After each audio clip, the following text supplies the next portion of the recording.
सबको नमस्ते। और थैंक यू कि आप सबने ज्वाइन किया आज फिर मेरे को। हम स्वस्ति वाचन के मंत्रों पर चर्चा कर रहे हैं। I have done two of them. आज नंबर 3 पे बात करता हूं आपसे। आइए इसको पढ़ें और पढ़ के आपको समझाएं। जो स्वस्ति वाचन का तीसरा मंत्र है वह असल में ऋग्वेद के फिफ्थ, पांचवें मंडल के 51 अध्याय का 11वां मंत्र है। 551:11 ऋग्वेद का। तो ये मंत्र कहता है, स्वस्ति नो मिमिता अश्विना भग स्वस्ति देवदिति नर्वणः स्वस्ति पूषा असुरो दधातु नः स्वस्ति द्यावा पृथ्वी सुचेतु नः। ये मंत्र है।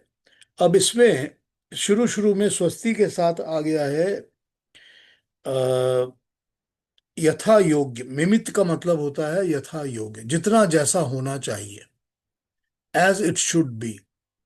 ठीक। मिमित जो एग्जैक्टली होना चाहिए वही, ना ज्यादा ना कम। तो मिमित के बाद शब्द आता है अश्विना। अश्विना जो वर्ड यूज होता है हमारे संस्कृत के अंदर, वो हमेशा दो के लिए यूज होता है, डबल के लिए। मतलब होता है पेयर। कोई भी चीज की जोड़ी या कोई भी चीज का पेयर जब जोड़ी होती है तो उसको अश्विनो कहते हैं या अश्विना कहते हैं।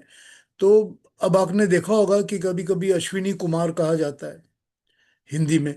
तो अश्विनी कुमार भी जो कहा जाता है तो उसका मतलब दो होते हैं।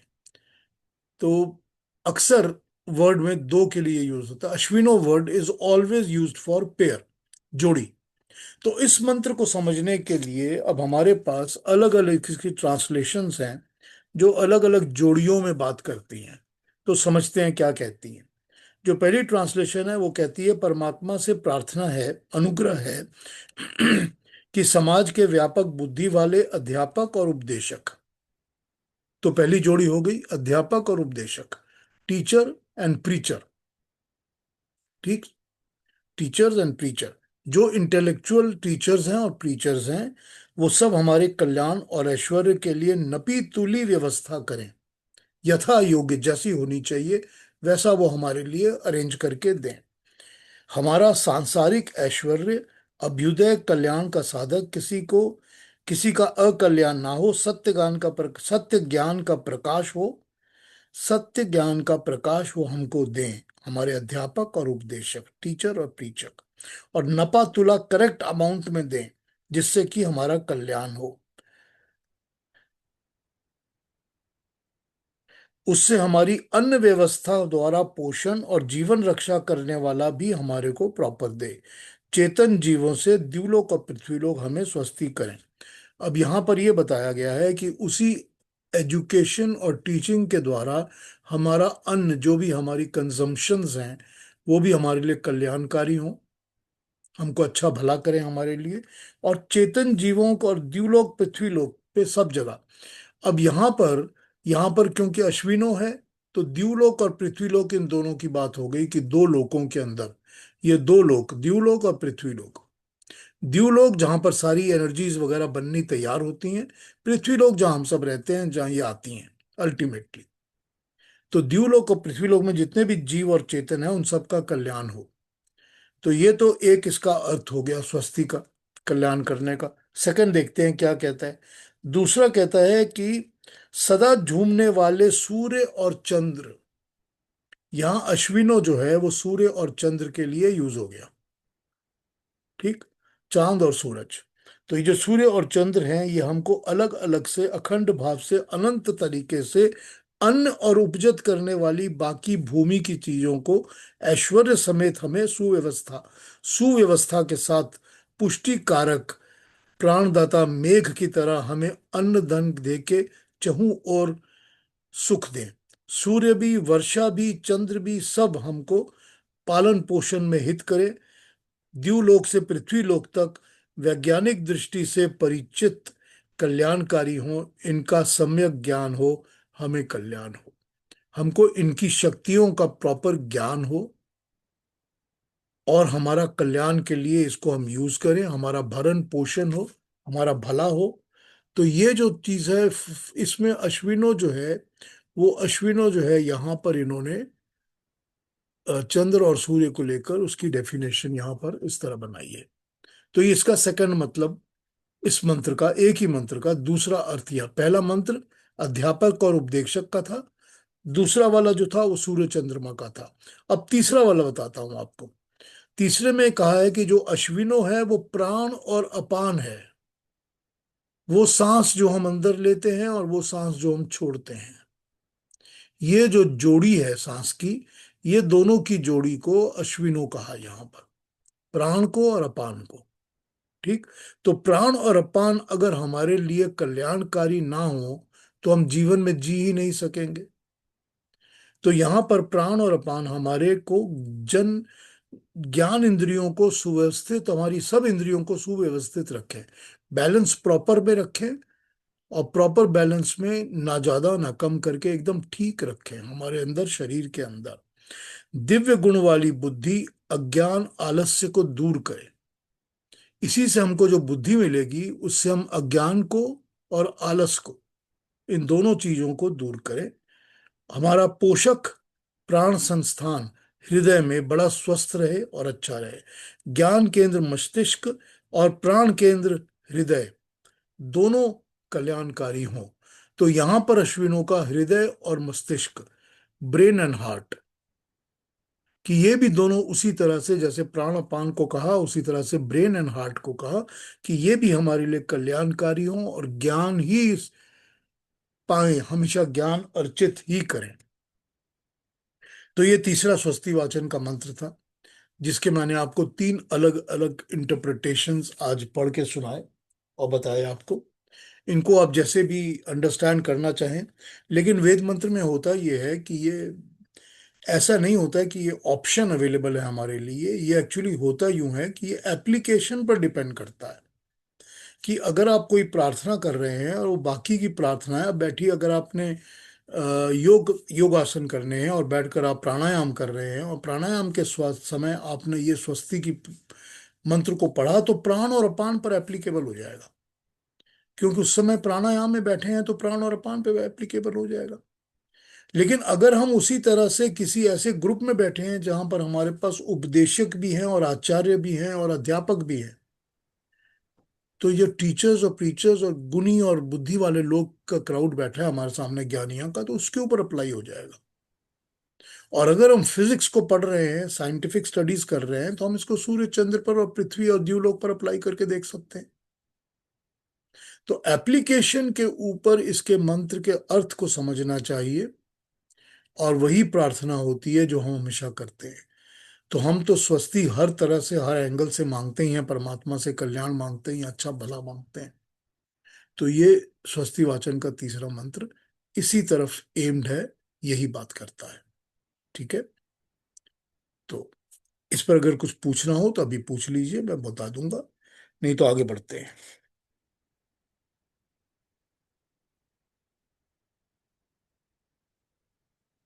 तो हमने क्या पढ़ा अभी तक? हमने अभी तक पढ़ा गीता का, I think we have done up to 62। सर्व भाव से संपूर्ण अस्तित्व को समेट कर तू मेरी शरण में आ जा, ये हमने पढ़ा है शायद लास्ट 62 वाला। ठीक। 62 में क्या कहा है कि बहुत महत्वपूर्ण बात यह है कि अब तक गीता में श्री कृष्ण अपने को भगवान कहते आए हैं। ये भी कहते आए हैं कि तुम मुझ में चित लगा मत चित हो जा, तुम मुझ में मुझको ही नमस्कार कर, माम नमः कुरु, नमस्कुरु। इन श्लोकों में कहा गया है कि ईश्वर ही विश्व के चक्र को चला रहा है, उसी की शरण में आ जा। तमेव शरणम गच्छ। अब स्पष्ट कर दिया गया कि तू उस परमात्मा की शरण में जा।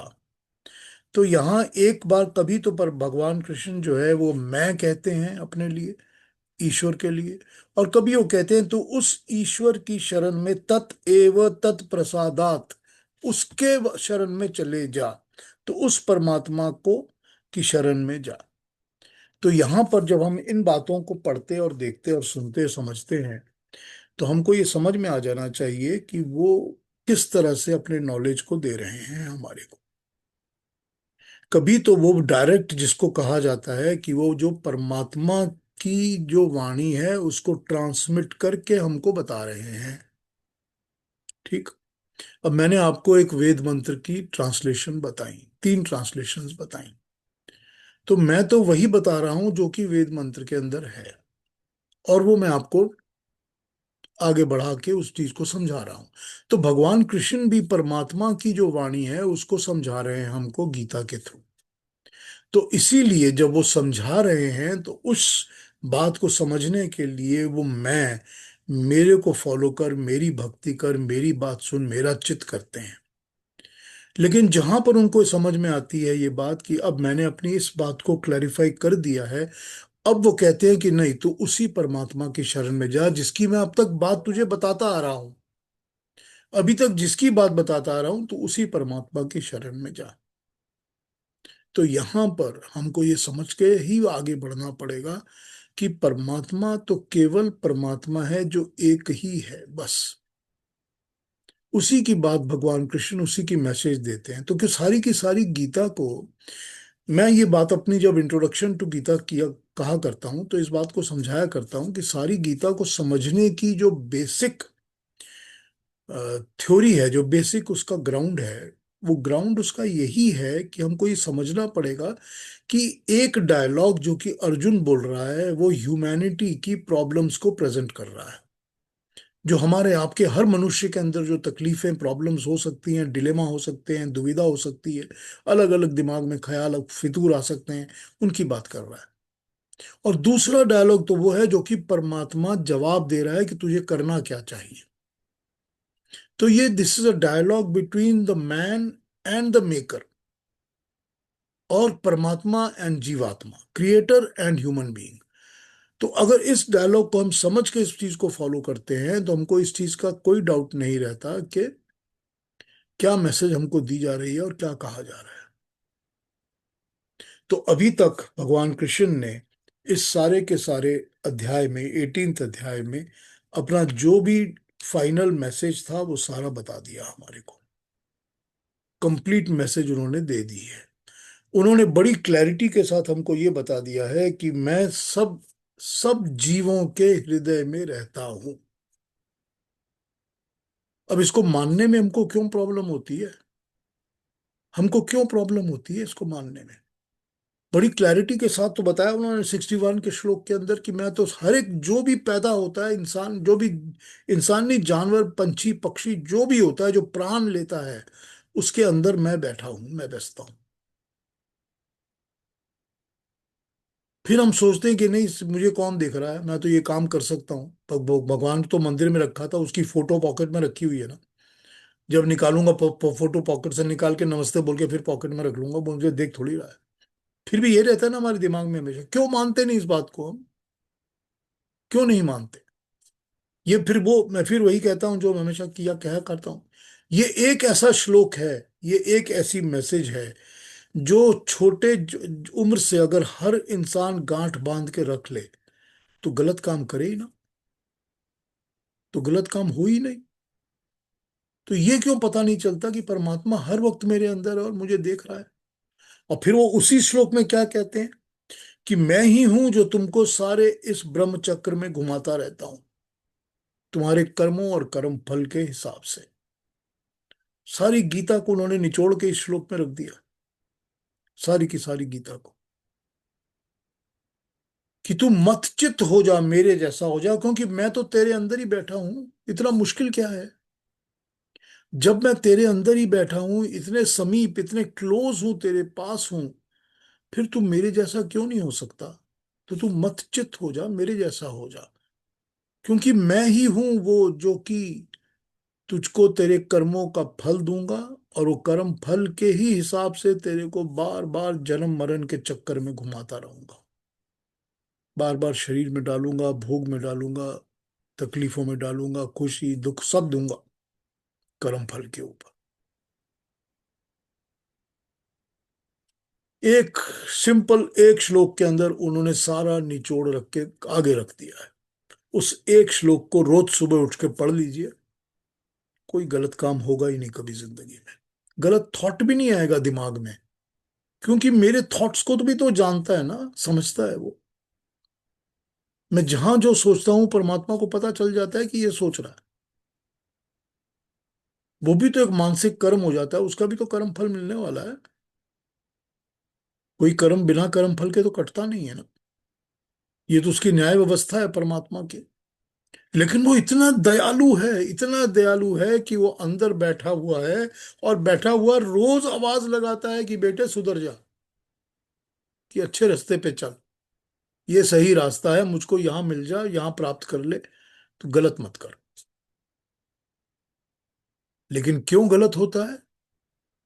एक वर्ड, अहंकार। एक ही वर्ड। क्योंकि मुझे उसके रास्ते पे नहीं चलना, मुझे अपने रास्ते पे चलना है। और मैं हूं कौन? मैं कौन हूं? ये सारी व्यवस्था के अंदर एक छोटी बिंदी डॉट भी नहीं हूं। एक डॉट नहीं हूं, डॉट समान नहीं हूं मैं। इस घर में बैठा हूं, जरा ऊपर से देखिए, मेरे जैसे यहां पर 1 लाख घर हैं जो आसपास हैं, पता नहीं उसमें 25 लाख आदमी बैठे हैं मेरे जैसे, जो सब मैं करते रहते हैं। और फिर पूरी क्रिएशन को देखे तो इस सृष्टि के अंदर 7 करोड़ लोग बैठे हुए हैं मेरे जैसे। और फिर पता नहीं मेरी जैसी कितनी और क्रिएशंस और सृष्टियां बनी हुई हैं। कितने करोड़ लोग होंगे इस तरह के। कौन हूं मैं? एक छोटी सी बिंदी भी नहीं हूं, एक डॉट भी नहीं हूं। लेकिन मुझे ये अहंकार है कि मैं उसकी बात, बनाने वाली की बात नहीं सुनूंगा, अपनी करूंगा।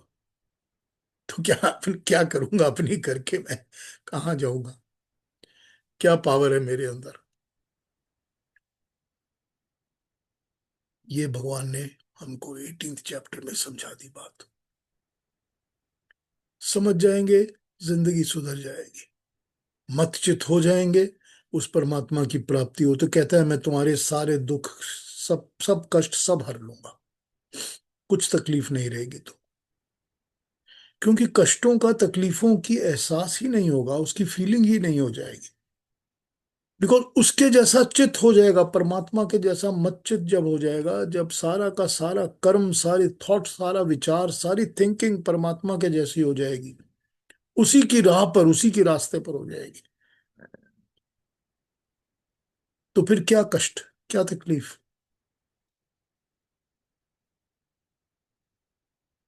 अब इतनी अच्छी तरह भगवान ने ये बात समझा दी हमारे को, भगवान कृष्ण ने इतनी अच्छी तरह ये बात समझा दी, इतनी प्यार से समझा दी ये बात। ना समझें तो हम ना समझ, फिर हम उस चक्र में फंसे रहेंगे, बार बार जन्म लेंगे मरेंगे, जन्म लेंगे मरेंगे। तो आगे बढ़ते हैं। 63 और 64, आई थिंक हमने 62 कर लिया था लास्ट टाइम। तो गुरु अलका जी, जी। हाँ हाँ, बोलिए बोलिए केतु जी। एक इसी कॉन्टेक्स्ट में प्रश्न यह है, आपने शायद इसका विवरण भी किया था। अ, परमात्मा न्यायकारी भी और दयालु भी है। बिल्कुल।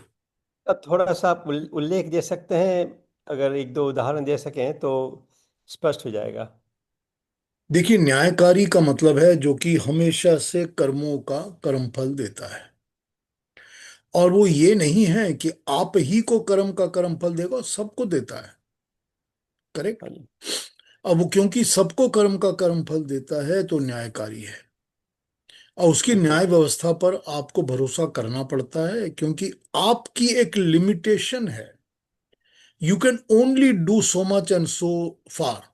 उसके बियॉन्ड आप नहीं कर सकते। ह्यूमन लिमिटेशन की मैं बात कर रहा हूं। लेकिन परमात्मा का तो कोई लिमिटेशन नहीं है ना। राइट। और परमात्मा के लिए कोई सीमा की ये अवधि भी नहीं है कि उसको, आपको आज के अंदर, कल के अंदर, 72 घंटे के अंदर, इस जन्म के अंदर कोई कर्म फल देना है। वो कर्म फल देगा आपको उसी व्यवस्था, और वही न्याय है उसका कि वो आपको दोबारा शरीर में जन्म देता है। राइट। ये भी न्याय व्यवस्था है। क्योंकि उसके हिसाब से कोई, आपको तो पता नहीं ना कि मैंने कैसे पैदा होना है और कहाँ पैदा होना है। कि भगवान ने आपको घोड़ा बनाया तो आपको कि नहीं जी, मैंने तो कहा नहीं आपको घोड़ा बनाने के लिए, मुझको तो हाथी बनाओ। ये तो हो नहीं सकता ना। कि उसने आपको कहा कि इस परिवार में, ऐसी जगह में आपको जन्म मिलेगा, अभी you have no control over it. ये तो उसी की न्याय व्यवस्था है ना, कि कहाँ जन्म मिलेगा, कितनी आयु मिलेगी, क्या भोग मिलेंगे, ये सब उसकी न्याय व्यवस्था है। तो ये न्याय जो है ना परमात्मा का, जस्टिस सिस्टम, इस जस्टिस सिस्टम के अंदर ही हम सब बंधे हुए हैं और उसी के अंदर हम जीते हैं। और ये सारा कुछ उसकी न्याय कर्म फलों के न्याय व्यवस्था से ही चलता है। और यही नहीं है, अब हम ट्रैक रखें या ना ट्रैक रखें, जो हमारे साथ बुरा करने वाले लोग होते हैं उनके साथ क्या होता है, आप इसको ऑब्जर्व करें ना ऑब्जर्व करें, doesn't make a difference, because he is looking at it. वो तो अपना काम करते ही हैं, परमात्मा तो न्याय करेगा ही करेगा, राइट। सभी का न्याय करता है वो। अब आप कह सकते हैं कि ये आदमी तो इतने 101 मर्डर कर दिए, इसने किए ही जा रहा है बुरा काम। हो सकता है ये, कईयों की जो पाप करने की सीमा है वो बड़ी होती है, उनका बड़ा बहुत बड़ा मटका होता है, उसको भरने में टाइम लगता है। ये हो सकता है, ये सब चीज तो हम देखते ही हैं आंखों से। मगर उसकी न्याय व्यवस्था पर आप शक नहीं कर सकते, आप डाउट नहीं कर सकते, क्योंकि अगर आप उसकी न्याय व्यवस्था पर ना भरोसा करते तो आप जिंदगी में कोई कर्म ही नहीं करेंगे। आपको तो पता है कि मैं अगर पढ़ूंगा तो मैं पास हो जाऊंगा। क्यों? क्योंकि ये तो न्याय व्यवस्था है ना, कि मैं ये कर्म करूंगा तो मुझे ये कर्म फल मिलेगा। कि मैं अगर अपने ऑफिस जाके 8 घंटे 10 घंटे काम करता हूं तो मुझे पे मिलेगी, पे चेक मिलेगी। ये तो न्याय व्यवस्था है ना, जस्टिस सिस्टम है ना। तो ये जस्टिस सिस्टम के ऊपर ही तो वो परमात्मा का ही तो जस्टिस सिस्टम है, जिसके ऊपर सारी दुनिया टिकी है, चल रही है। तो ये परमात्मा की न्याय व्यवस्था यही है कि वो हमको कर्म फल देता है, उचित कर्म फल देता है, आयु देता है, जीवन देता है, प्राण देता है, जन्म देता है, शरीर देता है। हमको कौन से माँ बाप मिलेंगे, हमको कैसा एटमॉस्फेयर मिलेगा, क्या भोग होगा, क्या भोग नहीं होगा, सब कुछ वो परमात्मा देता है, और उसकी ये न्याय व्यवस्था है। और दयालु ये है कि वो फिर भी हम पर दया करता है, कि हमको हमारे हृदय में ज्ञान होता है परमात्मा का। हमारे अंदर एक बात उठती है, जैसे ही हम गलत काम करते हैं, अंदर से आवाज आती है कि मत कर, किसका फल बुरा होगा, डोंट डू इट। तुमने ये बोला, मत बोलो, और अगर बोल दिया तो माफी मांग लो। ये उसकी दयालुपन है, जो हमारे अंदर उसके ये आभास उसने भर दिया है, कि हमको हर अच्छी अच्छी चीज को देख कर, सच्ची बात को सुन के, सत्य को सुन के श्रद्धा होती है, और असत्य को, झूठ को सुन के हमारे अंदर से ही घृणा होती है कि इसको छोड़ो, हटाओ इसको। क्यों होती है? क्योंकि ये उसने हमारे अंदर भरा हुआ है, परमात्मा ने, ये उसकी दयालुपना है। और दयालुपना ये है कि वो जीवन देता है तो जीवन के साथ साथ अन्न और खाद्य पदार्थ भी देता है। कि अगर उसने चूहा भी बनाया है तो चूहे के भी खाने की व्यवस्था है। अगर उसने हाथी बनाया है तो हाथी के भी खाने पीने की व्यवस्था है, दुनिया में उसको भी खाना मिलता है। वो दया है परमात्मा की, वो जैसे भी रखता है सबको देता है। वो दयालु है, देने वाला है। वो इक्वली सबके अंदर सूरज की रोशनी को डिस्ट्रीब्यूट करता है। इक्वली सबके अंदर हवा जाती है, इक्वली सब में चंद्रमा की रोशनी आती है, सब इक्वली डिस्ट्रीब्यूटेड है, क्योंकि ये उसकी दया है। उसी तरह से उसका ज्ञान भी तो सबको अवेलेबल है ना। उसने तो कहा नहीं कि मेरा ज्ञान तुम सुन सकते हो और तुम नहीं सुन सकते, सबको अवेलेबल है। अपने अंदर उसकी भावना जागनी चाहिए। यही तो उसकी दया है ना, कि अंदर भावना जागती है इंसान के कि मुझको ज्ञान प्राप्त करना है। तो परमात्मा दयालु और न्यायकारी दोनों है। और उसकी दया होती है तभी हमको जन्म मिलता है, और हम अपने जन्म में अपने कर्मों को सुधार सकते हैं, इसकी अपॉर्चुनिटी मिलती है। हाँ जी। कि अगर पहले कर्म किए हुए हैं, उसका कर्म फल मिला हुआ है, और समझ में आता है कि मुझे हमेशा कष्ट ही कष्ट हो रहा है सारी जिंदगी, तो भी तो समझ में आ सकता है कि मैं आगे ऐसे कर्म करूं कि और कष्ट ना हो। ये भी तो समझ में आता है ना। तो ये उसकी दया है ना, कि शरीर धारण करके ही तो हम शरीर से मुक्ति पा सकते हैं। हाँ जी, शरीर बिल्कुल। धारण करके ही तो हम समाधि की अवस्था तक चले जाएंगे, कि हमको अब परमात्मा के साथ मोक्ष की प्राप्ति हो गई, अब हमें जन्म नहीं लेना। ये भी तो शरीर धारण करके ही होगा ना। तो ये भी तो परमात्मा ने की दया है, जो उसने दिया है आपको। उसने शरीर भी दिया है, साधन भी दिया है, ज्ञान भी दिया है। हाँ जी। और वो अंदर बैठा भी है कि हाँ भाई मैं अवेलेबल हूं। ये उसकी दया है। तो ये परमात्मा इक्वली दयालु, इक्वली न्यायकारी दोनों है। दोनों है। अब वो सारी दुनिया के जितने जस्टिस सिस्टम होते हैं ना, वो मानते हैं नहीं मानते दूसरी बात है, पर जितने जस्टिस सिस्टम होते हैं उनका यही कहना होता है कि पनिशमेंट भी दे रहे हो तो इम्प्रूवमेंट के लिए दो। कि हाँ जी। इंसान को पनिशमेंट दी है ताकि वो ठीक हो जाए, अच्छा बन जाए। पर्पस ये कहा जाता है ना। तो ये बेसिकली तो इंस्पिरेशन परमात्मा की शक्ति से ही ली हुई है ना। ये ईश्वर का जो सिस्टम है ना, वो परमात्मा बिल्कुल पूरा साइंटिफिक 100% परफेक्ट सिस्टम है उसका। और उसमें न्याय भी है, उसमें दया भी है। ठीक है तुझे। हाँ जी, बहुत स्पष्ट रूप से समझाया आपने। It's very very clear to me now.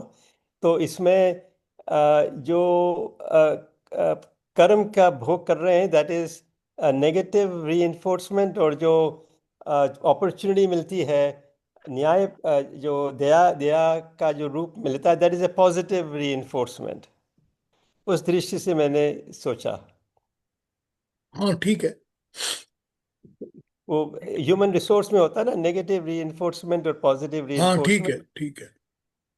दोनों ठीक को है। उस तरह से हाँ समझ। ठीक है। बहुत नहीं, बहुत अच्छा समझाया जी, वेरी। अपॉर्चुनिटी तो हमेशा ही पॉजिटिव होती है ना। हाँ जी, बिल्कुल। Because it's still open for you to interpret it the way you want to. Yes, है। Yes, yes. हाँ जी, बहुत बहुत धन्यवाद। Very very clear. Thank you Ketu ji. कोई और किसी को पूछना है कुछ इसके बारे में, कहना है, पूछना है? तो आगे बढ़ते हैं। इंदिरा बहन आ गई हैं।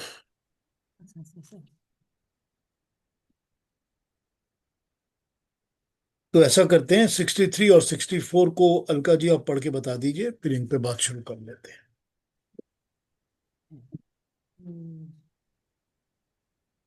इति ते ज्ञानमाख्यातम् गुह्याद्गुह्यतरं मया विमृश्येतद्शेषेण यथेच्छसि तथा कुरु। सर्वगुह्यतं भूये शृणु मे परमं वचः। इष्टोऽसि मे दृढमिति ततो वक्ष्यामि ते हितम्। Thank you Alka ji. 63 और 64। 63 कहता है ये ज्ञान मैंने तुझे बताया है, ऐसा ज्ञान जो सब रहस्यों से बड़ा रहस्य है। इस ज्ञान पर पूरी तरह से विचार करके यथा इच्छसी तथा कुरु, जैसा चाहे वैसा इसको फॉलो करो। अब तू मेरे परम वचन को फिर सुन ले। यह गुह्य गुह्यतर गुहतम वचन है, क्योंकि तू मेरा परम मित्र है इसलिए तुझे बताऊंगा, और तेरे लिए क्या हितकारी है ये बताऊंगा। तो ये बता रहे हैं कि ये इतना गहरा राज है जो मैंने तुझे बताया है, और इस गहरे राज को सुनकर तू इसको फॉलो कर। जिस तरह से तेरा मन करे, तेरा दिल करे, तू जिस तरह कर पाए, जितना तेरी कैपेसिटी है, एबिलिटी है, उस हिसाब से कर। तो यहाँ पर गहरा राज तो उन्होंने जितनी बातें अभी तक बताई हैं परमात्मा के बारे में, अपने बारे में, ईश्वर के बारे में, और इस व्यवस्था के बारे में कि मैं ही हूं जो सबके हृदय में रहता हूं, मैं ही हूं जो मच्चित बनाता हूं, कहता हूं तुझे करने के लिए, मैं ही हूं जो इस पूरे ब्रह्म चक्र में तुझे घुमाऊंगा, मैं ही हूं जो कर्म के फल देता हूं, और तू मेरी तरह हो जा तो इस सारे चीजों से छूटकर मैं तुझे मुक्ति का रास्ता दिखाता हूं। अब ये सारा का सारा जो ज्ञान उन्होंने आपको दिया है या हमको दिया है, जो बांटा है, ये बहुत गहरा ज्ञान है, बहुत गहरा। तो ये उसको कहते हैं गुहतर गुहतम गुह्य। गहरा, गहरे से भी गहरा, और सबसे गहरा, डीप डीपर डीपेस्ट। ये वो बताते हैं कि ये सबसे डीप है, सबसे डीपर है, सबसे डीपेस्ट है। इससे ज्यादा ज्ञान की और बात डीप कुछ नहीं है। तो अब इस चीज के ऊपर विचार करके उसने कहा कि तू विचार करके जैसा तेरे को ठीक लगे फॉलो कर। अब यहां पर समझने की बात यह है कि हर इंसान, हम सब जितने भी लोग हैं, एक ही तरह से ज्ञान को इंटरप्रेट नहीं करते। हम सब अपने अपने तरीके से समझते हैं, अपने अपने तरीके से समझकर अपने अपने तरीके से ज्ञान को बांटते हैं, या उसको अडॉप्ट करते हैं, या उसको फॉलो करते हैं, या उस पर अमल करते हैं। तो यही वो बता रहे हैं कि सबको, जिसको तुझसे जितना जैसा हो सके तू वैसा कर। You have to achieve it. How you will achieve it, ये दूसरी बात है। कुछ बातें तुझको इसको अडॉप्ट करने के लिए मैंने पहले बताई हुई हैं, कुछ तेरे को मैंने सेकंड चैप्टर में समझाई हैं, कुछ थर्ड में, कुछ फोर्थ में। कुछ तेरे को बताया कर्म कैसे कर, कर्म क्यों कर, कर्म निष्काम कर। कुछ बताया बुद्धि को कैसा कर, फिर बताया भक्ति कैसी होनी चाहिए, फिर ज्ञान कैसा होना चाहिए। जो तेरे को रास्ता समझ में आए। मैंने तेरे को मल्टीपल चॉइसेस दी हुई हैं कि हर एक रास्ता एक ही तरफ लेके जाएगा, मेरी तरफ ही लेके आएगा। तो तू इसमें से जो भी रास्ता पकड़ना चाहे वो पकड़ दे, मगर ज्ञान बता की बात मैंने तुझे बता दी है। इस ज्ञान पर अमल कर, इस ज्ञान पर आगे बढ़। इसकी दूसरी ट्रांसलेशंस भी देख लेते हैं इस श्लोक की।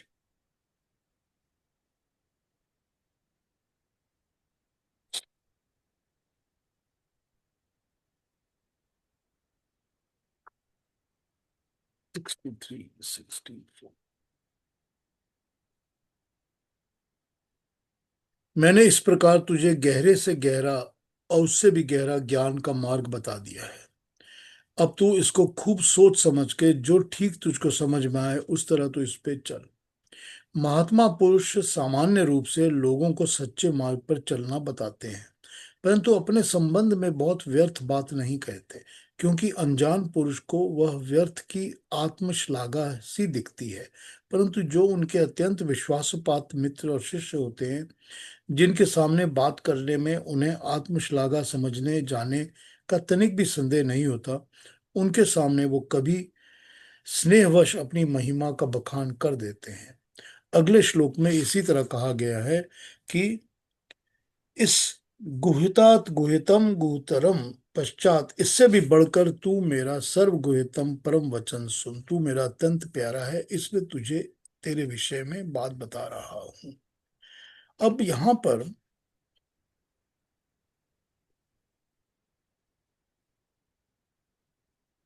पर सोचने की बात यह है कि जो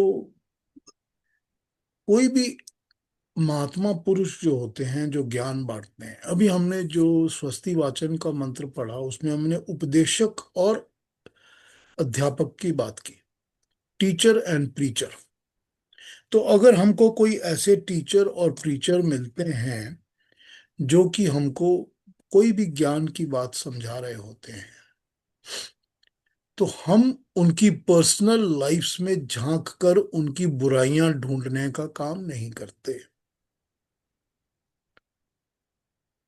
तो जो पर्सनल लाइफ्स में झांक कर या उनकी बातों को सुन, दूसरी चीजों को समझकर या और चीजों को देखकर उनके बारे में क्रिटिसिज्म्स, बुराइयां, इन पर ध्यान लगा के सोचते हैं, उनको इस ज्ञान का कुछ प्राप्त नहीं होता, क्योंकि उनका दिमाग ही अलग जगह लगा हुआ है। जब उनका दिमाग लगा ही हुआ दूसरी जगह है, वो क्रिटिसिज्म्स ही ढूंढ रहे हैं, गलत ही ढूंढ रहे हैं, पर्सनल लाइफ की डिस्क्रिपेंसीज को ही देख रहे हैं, तो उनके ज्ञान की बात उनको कहाँ समझ में आएगी। ये फलाने स्वामी हैं, बहुत अच्छे हैं, सन्यासी हैं, वो आपको ज्ञान दे रहे हैं, मगर आप कहते हैं नहीं जी, जब ये जवान थे तो इन्होंने ये किया था। तो ठीक है, जवान थे तो किया था, अब आप जो समझा रहे हैं या वो समझो या आप उनकी ऊपर बायोग्राफी लिखनी शुरू कर दो। बायोग्राफी।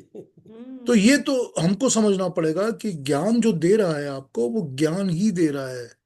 उसके बियॉन्ड उस ज्ञान को समझो, उस ज्ञान के देने वाले के क्रिटिसिज्म्स में मत जाओ। जो था वो खत्म ये हो गया। ये इन्होंने इसकी ट्रांसलेशन इस तरह की है। दूसरी भी पढ़ लेते हैं, आइए।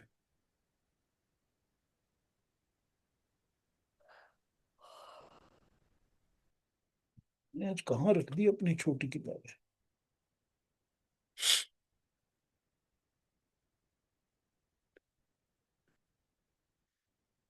Thus has the wisdom, the most profound secret of all secret knowledge, been impaired to you by me, deeply pondering over it. Now do as you like to do.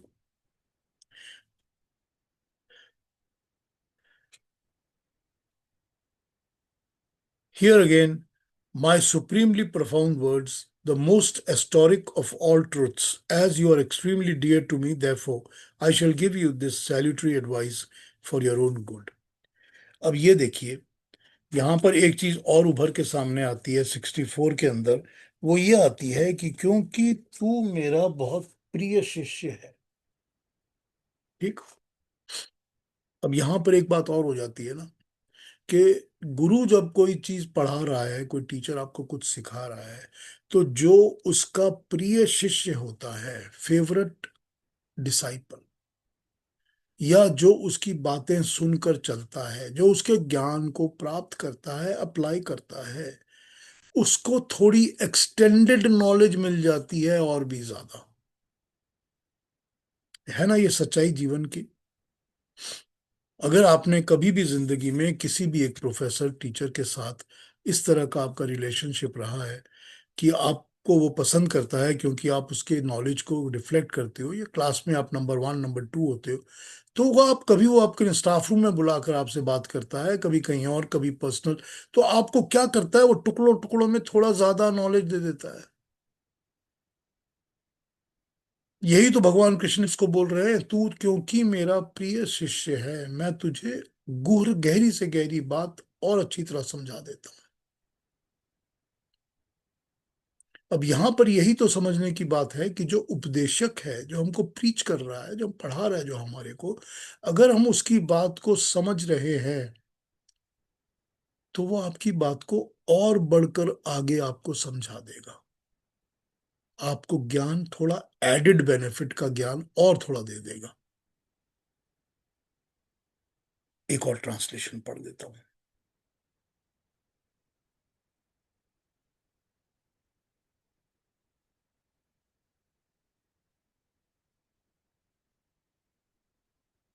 Sixty three 64। इस प्रकार गोपनीय से गोपनीय ज्ञान मैंने तेरे लिए कहा है, इस पर विचार करके जैसे इच्छा हो वैसे तू कर। सब गोपनीयों से भी गोपनीय मेरे परम श्रेष्ठ वचन को सुनकर, क्योंकि तू मेरा अति प्रिय शिष्य है, इस कारण ये परम हितकारिक वचन मैं तुझे बता रहा हूं। यहां पर एक बात और खुल के आती है सामने, वो ये आती है कि तू ही मेरा अति प्रिय शिष्य क्यों है। Why do you want to say कि मैं तो अर्जुन नहीं हूं। ये उन्होंने अर्जुन को बताई है बात, जो कि उनका बहुत ही फेवरेट डिसाइपल था। तो फिर वो गीता में इस बात को लिखते ही क्यों। अब जब इस लेवल तक, इस चैप्टर के एंड तक, गीता के अंत तक हम आ गए हैं भगवान कृष्ण की बात को सुनते सुनते, तो वो अब प्रिज्यूम करते हैं कि हम सब के सब उनके अति प्रिय शिष्य हो गए हैं, कि हम सब उनके फेवरेट डिसाइपल हो गए हैं, क्योंकि हम सब उनकी बातें सुन रहे हैं, इतनी देर से समझ रहे हैं, मान रहे हैं, जान रहे हैं। तो ये ज्ञान वो हम सबको बांट रहे हैं, क्योंकि वो हम सबको अपना प्यारा समझते हैं। फिर वही बात कि वो तो परमात्मा तो दयालु है, वो तो सबको अपना प्यारा समझकर ज्ञान देता है, वो तो हमको अपना बेटा मानता है, वो तो हमारा परम पिता परमेश्वर है, वो तो हमारा ईश्वर है, हमारा प्रभु ईश्वर है, हमारा अपना यूनिवर्सल, हमारा फादर है, वो पितरी है, वो हमको सब कुछ देता है, वो दयालु है।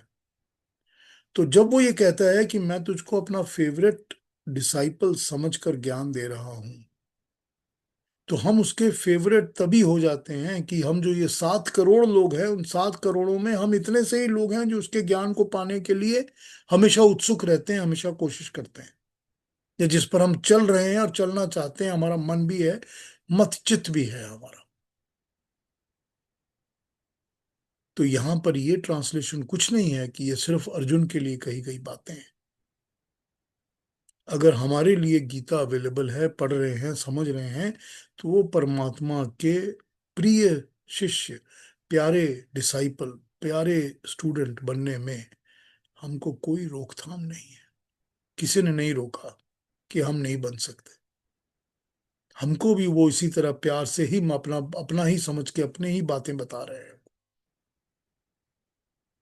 तो ये इन्होंने हमको बताया 63 64 के अंदर।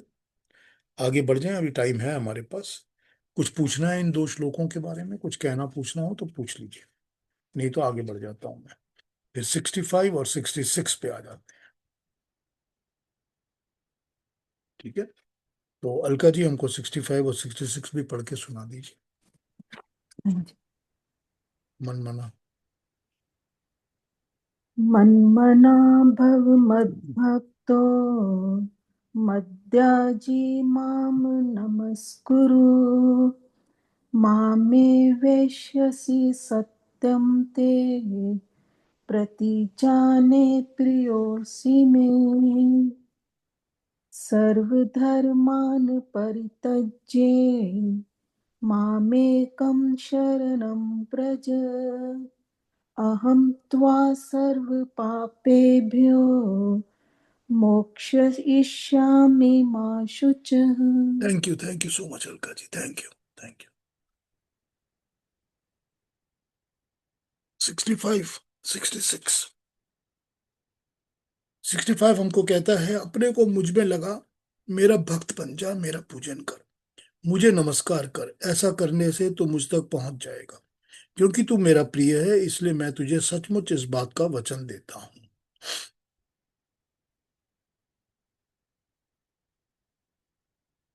अब यहां पर देखिए, क्या इससे ज्यादा क्या गारंटी आपको हो सकती है? कौन आपको इतनी ज्यादा गारंटी दे सकता है? बताइए मेरे को। वो कहते हैं कि मैं तुझको वचन देता हूं, मैं तुझको ये प्रॉमिस करता हूं, प्रतिज्ञा, प्रतिज्ञा, ठीक है। प्रति जाने प्रिय असी, प्रतिज्ञा करता हूं, प्रॉमिस करता हूं, एश्योर करता हूं, गारंटी देता हूं कि तू मुझ तक पहुंच जाएगा। हमको और कौन सा भरोसा चाहिए? ईश्वर परमात्मा अगर हमको भरोसा दे रहा है कि ले मेरा हाथ थाम, तू मुझ तक पहुंच जाएगा, तू मुझ में लगा अपने मन को, मेरा भक्त बन, मेरा पूजन कर, मुझे नमस्कार कर। ओनली, ओनली परमात्मा, बस। अपने अहंकार पे मत चल, तू मुझ तक पहुंच जाएगा। मैं तुझे वचन देता हूं, सब धर्मों को छोड़कर तू केवल मेरी शरण में आ जा। तू दुखी मत हो, मैं तुझे सब पापों से मुक्त कर दूंगा।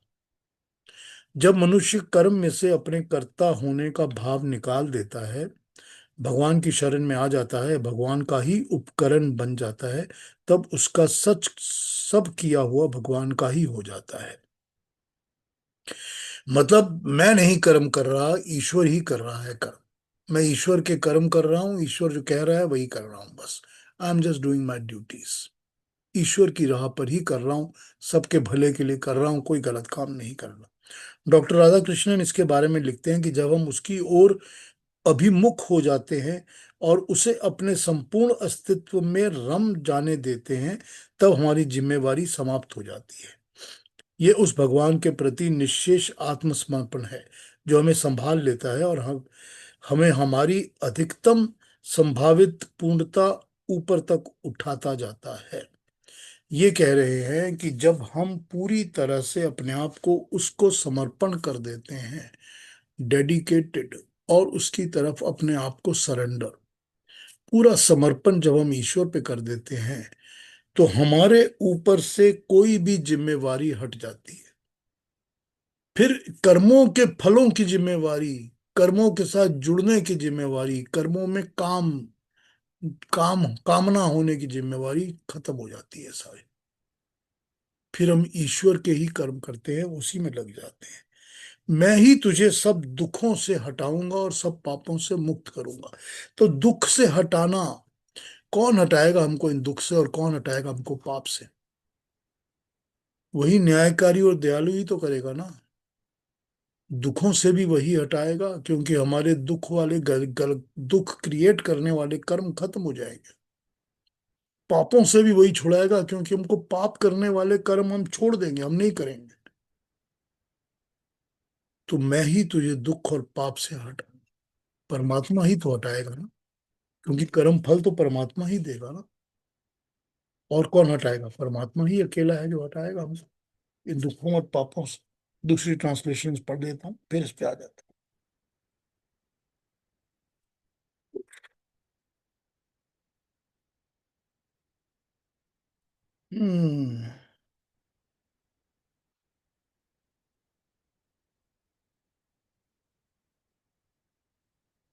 Give me your mind, be devoted to me, worship me, and bow to me.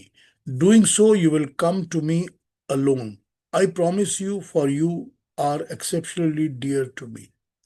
Resigning all your duties to me, the all powerful and all supporting Lord, take refuge in me alone. I shall absolve you of all your sins, worries, and sorrows.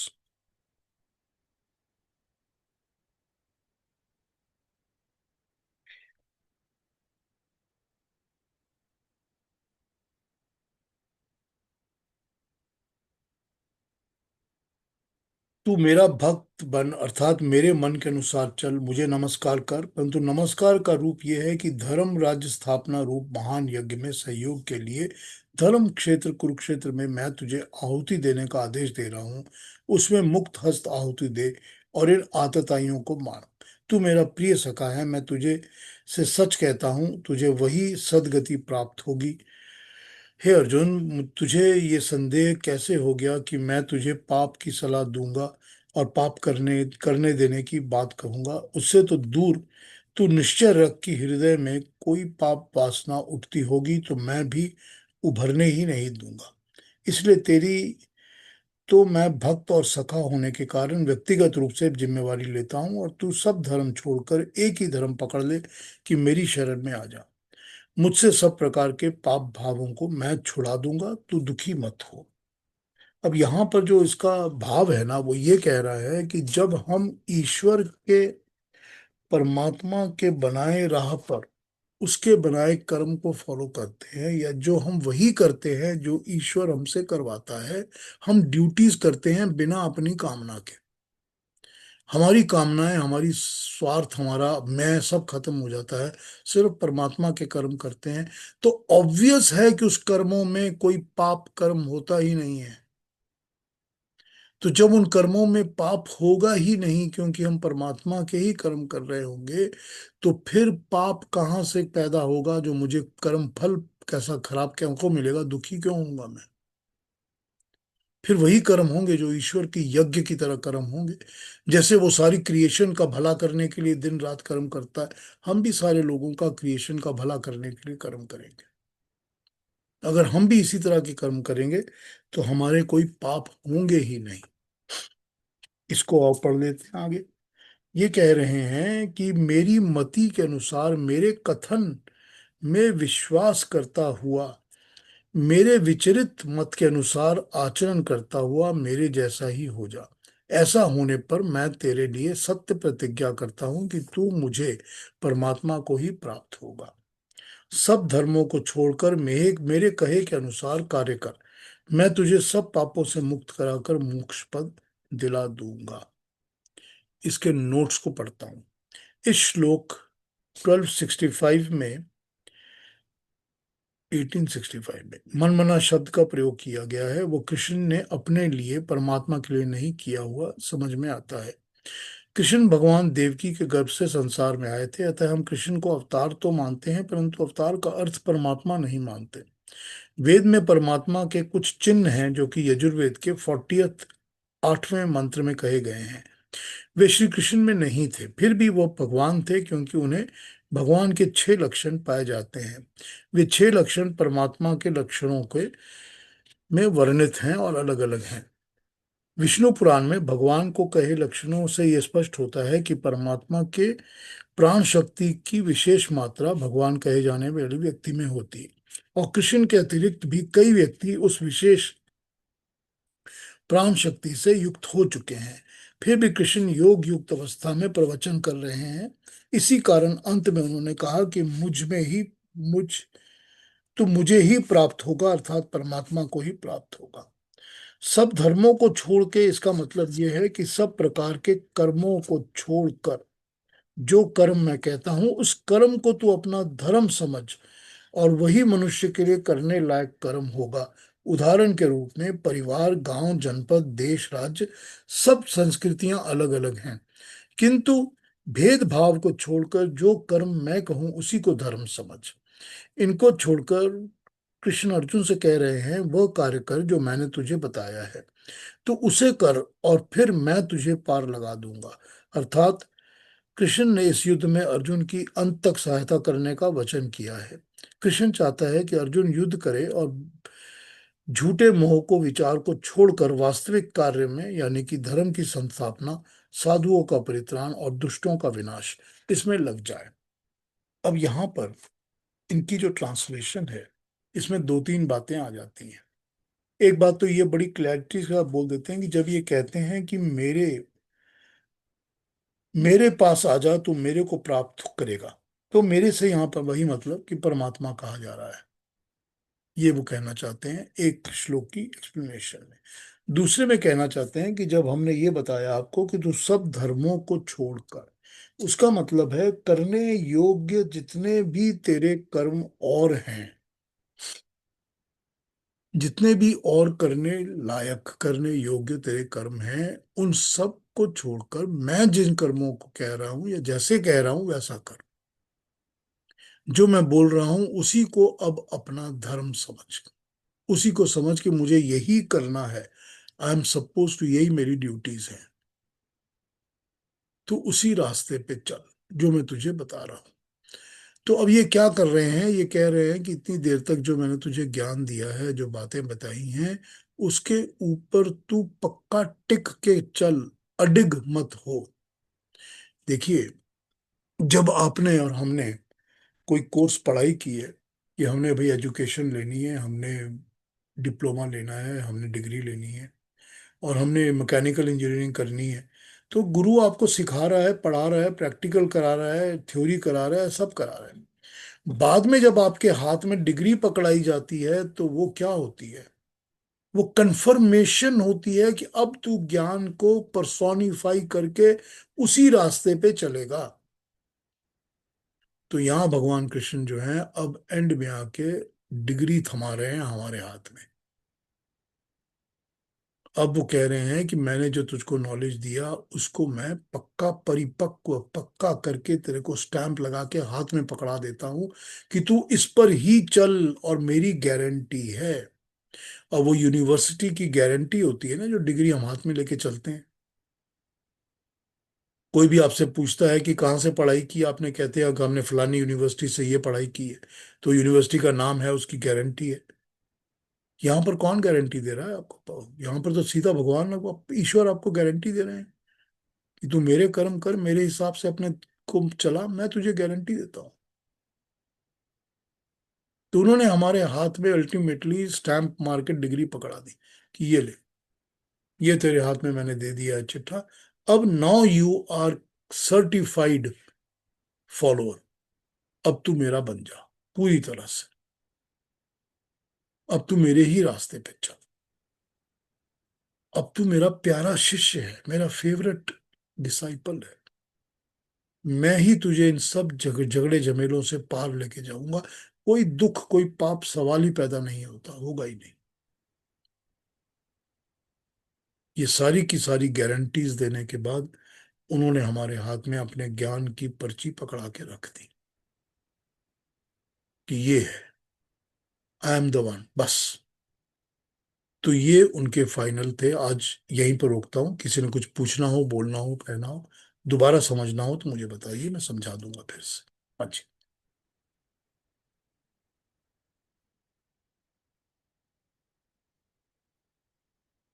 Know questions? हाँ महेश जी। हाँ पीयूष जी, नमस्कार। सो आपने जो आज ये ज्ञान की बात बताई, तो थोड़ा कुछ शेयर करना था कि आप जैसे जो गुरु मिल गए हैं तो इतना सारा जानने मिलता है, सीखने मिलता है। और क्विकली मैं कैसे आपके साथ जुड़ा, तो मैं काफी समय से पंच महाभूत समझने का प्रयत्न करता था। उसमें मेरे को आकाश तत्व की ज्यादातर पता नहीं चलती थी, बाकी चार तो थोड़े ठीक से समझ पड़ते थे। तो कितने डिफरेंट डिफरेंट ट्राई किए मैंने, सदगुरु को भी सुना और काफी अदर्स को सुना, लेकिन मेरे में ही उतनी त्रुटि होगी कि मेरे को पता नहीं चल रहा था। They couldn't distil it down to my level. लेकिन तो उसी समय आप जो ज्ञान की बात कर रहे थे कि कहीं से भी भगवान दिला देता है, तो मेरे एक न्यू जर्सी वाले फ्रेंड ने मेरे को आपके चार पंच महाभूत के वीडियो यूट्यूब फॉरवर्ड किए। कुछ बात किए बिना, मैंने बताया भी नहीं था, उसने ऐसे ही फॉरवर्ड किया कि बहुत सुंदर है, तू 2 बार सुन ले। तो वो मैंने सुना, इसको उतना बढ़िया तरीके से पता चल गया। फिर अपने आप मैंने बोला कि इनका जो भी है और कुछ भी वो मेरे को सुनना है, तो मैं गीता जी, उपनिषद वगैरह सुनने लगा। तो आपकी बहुत कृपा है कि हमारे जैसे लोग को आप इतनी मेहनत करके हमको ज्ञान देने दे रहे हैं। अब हम ग्रहण कितना करते हैं वो तो पता नहीं, काफी लंबा सफर है, लेकिन thank you so much for helping us out. और दूसरी बात जो आपने बताई कि गुरु की जो अभी लास्ट में बात हो रही थी, तो भगवान कृष्ण ने अभी और मैंने पूरा आपका गीता का भी सुना नहीं है, मैं अभी 130 के आसपास हूँ, and I am trying to catch up every day. तो अभी गुरु में जो उन्होंने उतना एम्फेसिस शायद नहीं किया कि ज्ञान लो, ऐसी बात करते हैं, लेकिन इज देयर ए रीजन कि वो गुरु के माध्यम से ही लेने का? क्योंकि हमारे जैसे लोग को तो वेद पढ़ के कुछ सीखना तो it is way beyond me, for me. इस ग्रुप में तो काफी लोग आगे बढ़े हुए हैं, तो इनकी तो क्षमता रहेगी, लेकिन मेरी तो नहीं है। तो is there a reason why he is not specifically saying कि किसी माध्यम, स्पेसिफिकली गुरु के द्वारा ही लेना चाहिए, कि इज इट इम्प्लिसिटली अंडरस्टूड कि वही उनका है कि जिसी तरह से मिले उसी तरह से ले मासी लो? जी नमस्ते। इन चीजों को समझ लेते हैं, आइए। ठीक है। मैं ठीक हूँ मासी जी। हम जो जो बात को हम आप पूछ रहे हैं इसको समझते हैं अलग अलग पेरी रेफरेंसेस के अंदर। इसको यूं समझिए कि देखिए, जब भगवान कृष्ण का टाइम था तो उस समय पर जो भी ऋषि हुआ करते थे, गुरु हुआ करते थे, चाहे वो वेद व्यास थे, चाहे संदीपन थे, चाहे अगस्त थे, जितने भी ऋषि और गुरु हुआ करते थे, सबका स्पेसिफिक फील्ड ऑफ नॉलेज हुआ करता था। वो एक स्पेसिफिक फील्ड पर स्पेशलाइज करते थे, और जो जिस स्टूडेंट को वो पढ़ना होता था वो उनके पास जाते थे। आज भी यही है। आपको मैकेनिकल इंजीनियरिंग पढ़नी है, आप इस यूनिवर्सिटी में जाइए। मेडिकल पढ़नी है, दूसरी यूनिवर्सिटी में जाइए। कॉमर्स पढ़ना है, तीसरी यूनिवर्सिटी में जाइए। आज भी वही है। तो उस समय भी यही था। तो इसीलिए भगवान कृष्ण किसी स्पेसिफिक गुरु की बात नहीं करते। ठीक। दूसरी बात यह है, आप मेरा अपना एग्जाम्पल ले लीजिए। मैं आपको बताता हूँ कि आज से पता नहीं कितनी पुरानी बात है, मैं एक बार वो कैलगरी के हिंदू मंदिर में टॉक दे रहा था, लेक्चर दे रहा था। और वहां पर एक बड़ी अच्छी बात यह हुआ करती थी कि मैं संडे मॉर्निंग को टॉक दिया करता था, about one and half hours. और I use to pick the subject before, and the subject use to be put up on the notice board. पहले एक हफ्ते पहले लगा दिया जाता था कि इस संडे को इस टॉपिक पे बात होगी। और मेरे जो सुनने वाले होते थे, there were about 100 people in the crowd always.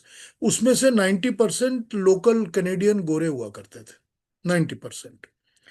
तो एक बार मैं इसी तरह बात कर रहा था और मैं योग पर ही सिर्फ बात कर रहा था।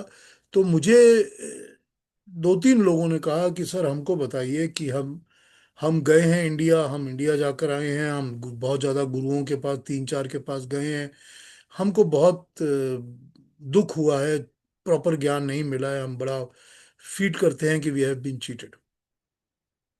तो आप बताइए कि मैं किसके पास क्या करूं। अब ये इतनी बड़ी एक इश्यू है, प्रॉब्लम, कि मैं आपको रेकमेंड करके बोल ही नहीं सकता कि आप यहां से जाओ और फलाने आश्रम में फलाने के पास चले जाओ, वो आपको प्रॉपर ज्ञान दे देगा। बहुत मुश्किल है ये, बहुत मुश्किल है।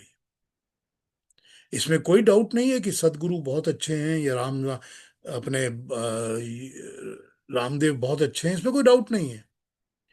लेकिन किसी भी एक गुरु को ढूंढना, जब आप गुरु ढूंढने निकलते हैं ना, गुरु को ढूंढना बहुत मुश्किल काम है, बहुत ही मुश्किल काम है। तो सबसे पहला, अब मैं आपको ये बताऊंगा कि ये समझ लेना चाहिए कि गुरु, सबसे पहला समझना चाहिए कि एक तो मेरे माँ बाप मेरे गुरु थे। उन्होंने मुझे क्या शिक्षा दीक्षा ट्रेनिंग गाइडेंस दी है, देवर माई गुरु। दूसरा, ऐसी पुस्तकें उठाइए, बुक्स, जो कि आपको नॉलेज देंगी। आप लाइट रीडिंग स्टार्ट करिए। अगर हैवी नहीं पढ़ा जा सकता, मैं तो नहीं कहता आप मैं ही सारे वेद मंत्र तो मैं भी नहीं समझ सकता, तो ऐसा नहीं होता है कि पढ़ना डीपी पढ़ना पड़ेगा। लाइट रीडिंग शुरू करिए। वो लाइट रीडिंग की जो किताबें हैं वो आपकी गुरु बनेंगी। उसमें से मार्क करिए क्या चीज है जो आपको सिखाती है। मैं तो जितना पढ़ता था उसमें से फिर नोट्स भी बनाया करता था। अपने नोट्स बनाता था तो मुझे पता होता था कि ये मैंने डाउनलोड किया है, ये मैंने सीखा है। तो दैट बिकम्स योर गुरु। तो इस तरह से किताबों को अपना, जब आप फिजिकल गुरु दुनिया में नहीं ढूंढ सकते तो किताबों वाले गुरु को ढूंढिए। और या फिर दूसरा तरीका ये होता है कि जिससे जो थोड़ा बहुत मिले वो ले लीजिए। किसी के साथ एक, क्या कहा जाए उसको, गंडा बांध के बैठे रहने की जरूरत नहीं है। कि ये नहीं है कि मैं आप ही के साथ जुड़ गया हूं बस, क्योंकि that person might also not telling everything right. ये जरूरी नहीं है ना। तो गुरु का चयन तो इसी तरह करना पड़ेगा। हमारी इस टुडे की, आज की सर्कमस्टांसिस में, एक तो आपको पढ़ना जरूर पड़ेगा। और पढ़ना पड़ेगा, they are those things are not on available online and Google and YouTube and all, वो नहीं होता। तो पढ़ना शुरू करिए, अच्छी किताबें लीजिए।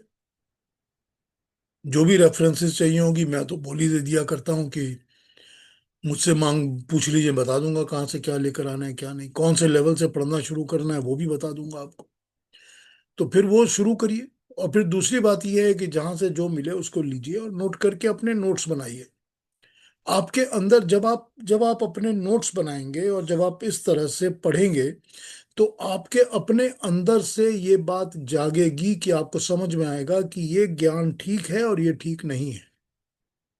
ये आदमी ठीक बता रहा है, वो आदमी ठीक नहीं बता रहा।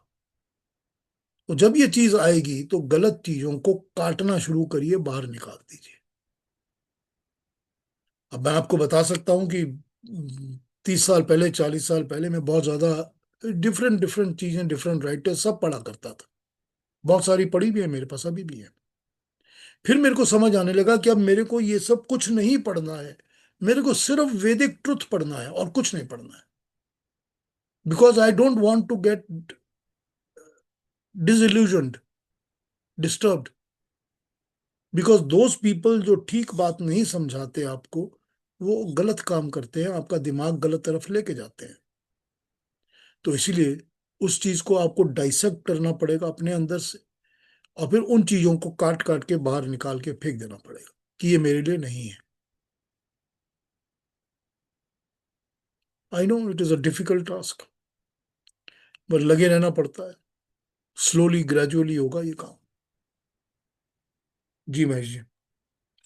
Thank you Piyush ji. तो बहुत बढ़िया एक्सप्लेनेशन आपने दिया। और जो आपने सजेशन दिया लिखने का, I think that is a very good idea. मैं भी कुछ समय से सोचता था लेकिन I never got around two it. तो जो आप बता रहे हैं कि अपने थॉट्स लिखने स्टार्ट करो तो वो क्लैरिटी देंगे, तो I think that's something I try to follow. Thank you sir. Thank you Mahesh ji. हाँ जी केतु जी। पीयूष जी, जब आप यहाँ आए थे पिछले बार, मैंने आपको बताया था, अ, मुझे जहाँ तक ख्याल है, जब से मैंने आपका फर्स्ट लेक्चर डिस्कोर्स सुनना शुरू किया, तब से मैंने साथ में नोट्स भी बनाता गया। अब नोट्स बनाने में ये लाभ है कि कुछ पॉइंटर्स आपने जो दिए हैं उस पर्टिकुलर सेशन में, तो वो जब मैं रिव्यू करता हूँ तो मुझे मालूम है कि अगर मुझे इस पर थोड़ा ज़्यादा ज्ञान प्राप्त करना है या और जानकारी करनी है, तो I would go to that particular session of yours and review it. ठीक है ना? अदरवाइज आपके इतने सारे डिस्कोर्सेज हुए हैं, अगर मुझे किसी पर्टिकुलर पॉइंट में जाना हो, then I don't know which particular session I have to go to. तो मैंने कुछ तभी से नोट्स, एवरी टाइम मैं नोट्स बनाता हूँ, and in fact I got it here right now in front of me. Thank you Ketu ji. तो ये नोट्स बनाने की बात अब है मुझको, तो। केतु जी मैं आपसे शेयर करता हूँ इस बात को, मुझको एक और प्रॉब्लम हो गई है अब। आप नोट्स बना रहे हैं और आप पॉइंट्स को रेफर करते हैं और चले जाते हैं ना, मेरे पास इतने ज्यादा नोट्स हो गए हैं कि मैं रेफर करके भी ढूंढने में बड़ी मुश्किल होती है मेरे को। तो अब मुझको लगता है कि मुझको हर एक अपनी नोट कॉपी के बैक में एक इंडेक्स बना लेना चाहिए कि कौन से पेज में कौन सी चीज है। Exactly, I very would true. I would have to do it to search my own notes. तो ये इस चीज को आप फॉलो करना शुरू कर दीजिए अभी से। बिल्कुल।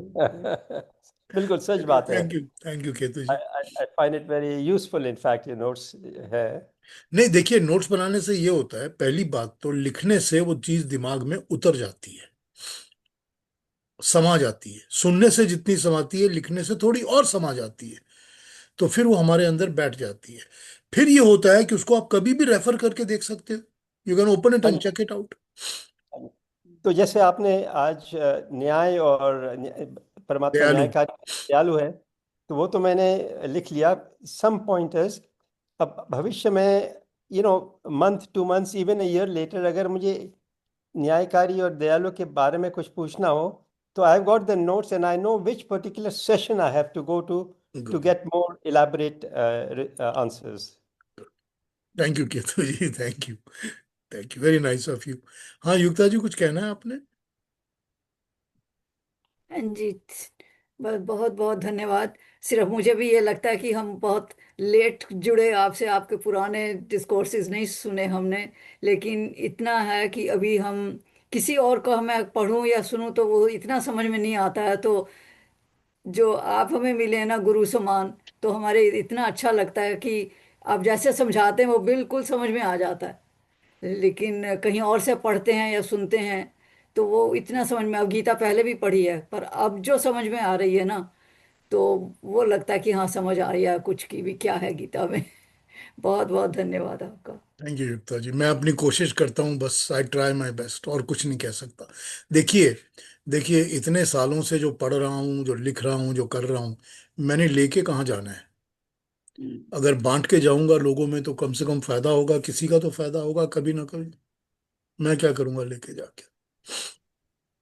ठीक बात है ना? नहीं, बहुत अच्छा लगता है सुन। Thank you Geeta ji, thank you. हाँ जी, और कोई कुछ कहेंगे? Anybody has to say anything else? हाँ जी सीता, हाँ. सीता जी बोलिए। Yeah, yeah, I just want to say that I found the right guru. जैसे युक्ता जी ने कहा था, बहुत इंटरप्रिटेशंस पढ़ते हैं गीता का, बट जिस तरह आप समझाते हो ना, very very very pragmatic, very very pragmatic way of clarifying things. जब इतने लोग क्वेश्चंस पूछते हैं, अब हमें लगता है okay this is what I want to ask, तो अपने आप आंसर्स भी मिल जाते हैं दूसरों के क्वेश्चंस के माध्यम से. So thank you so much for being there as a guru for us. Thank you Sita ji, thank you so much. I am grateful. कोई और कुछ कहना है किसी को? कोई और बात हाँ, हाँ हाँ मैं बोलिए केतु जी। एक बात शेयर करनी है। कलकत्ते में कई साल पहले धीरेन्द्र ब्रह्मचारी आए हुए थे हमारे घर में, जो मेरी इंदिरा बहन जी कहते हैं कि 1 साल रुक के गए हैं। मैं छोटा था, मुझे लगता था 6 महीने, पर 1 साल रुक के गए हमारे घर में। ठीक है। तो उनसे मैंने योगासन सीखा, जी। और शीर्षासन उनसे जो सीखा वो आजकल 95% ऑफ द लोग वैसा नहीं करते। ठीक वो है। सिर के बल खड़े होते हैं, हालांकि इसके बल खड़े होना चाहिए। हाँ पर एनीवे, ठीक है। That is beside the point. तो हुआ क्या कि फिर वो नेवली जो करते हैं वो सब उन्हीं से सीखा मैंने। तो वो तो मेरे गुरु बन गए थे उस समय, when I was very young. फिर 4-5 साल पहले हम लोग योग ग्राम गए थे, तो स्वामी रामदेव जी से मिले। तो धीरेन्द्र ब्रह्मचारी की छपी हुई पुस्तक योगासन की मैंने उनको भेंट की थी। हाँ, ये मेरे पहले गुरु थे, अब आप योगासन के आप अभी मेरे अभी के गुरु हैं। तो वो मिले, 1-to-1 मिले, रश्मि को भी आशीर्वाद दिया, मुझे भी आशीर्वाद दिया, और वो देखने लगे पुस्तकें धीरेन्द्र ब्रह्मचारी जी की। तो ऐसी बात हो गई थी कि इट वाज ट्रांजिशन। और तो अभी तक योग करते हैं हम लोग, योगासन वगैरह करते हैं। So it is very useful. यही होता है ना। देखिए, जो गुरु सिखाते हैं उनसे आप जो लेते हैं वो मिल जाता है आपको, हाँ जी, और वो सारी बिल्कुल जिंदगी साथ चलता है। बिल्कुल। हाँ जी। Anybody else has to say something? कोई और बोलना है, किसी को कुछ कहना है? मैं तो शुक्रगुजार हूँ, बहुत थैंकफुल हूँ कि आप लोग मिले और मैं कर सकता हूँ अपनी बात सबसे। मुझे बहुत बहुत अच्छा लगता है। तो अपना अपना ख्याल रखिए, फिर कल मिलते हैं और कल आगे बात स्टार्ट चालू रखेंगे इसके ऊपर। हमारे पास 5-6 श्लोक रह गए हैं बस इस गीता के एंड होने में। तो जो भी होगा फिर कल परसों, कल शायद मेरे ख्याल से सारे श्लोक या अगली बार सारे श्लोक खत्म हो जाएंगे। तो कल सबसे बातें करते हैं, कल मिलते हैं सेम टाइम। अपना अपना ख्याल रखिए। थैंक यू वेरी नमस्ते। Much for joining me. Thank you. नमस्ते।